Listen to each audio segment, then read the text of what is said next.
In this video, I'll show you how to add music to your WhatsApp status, even though WhatsApp doesn't have a built-in option for this.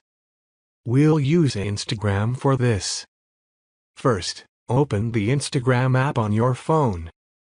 Swipe to open the camera and upload the photo or video you want to add music to. Once your video is ready, tap on the sticker icon at the top and select the music option. You can browse trending songs or use the search bar to find a specific track. After selecting the song you like, adjust it to match your video. Now, your video has music added. Instagram doesn't allow you to save videos with music directly.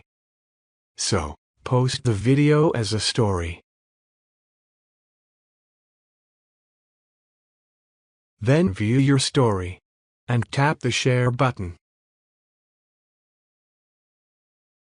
Select copy link to get the link to your story.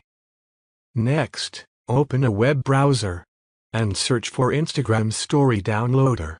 From the results, choose any trusted website.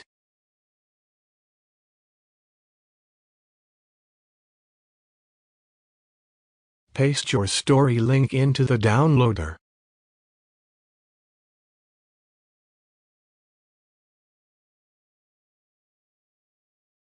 And you'll be able to download the video with the music included. Once the video is downloaded, open WhatsApp and go to the status section. Create a new status by uploading the video you just downloaded. And that's it. Your WhatsApp status now has music, and anyone who views it will hear the song you added.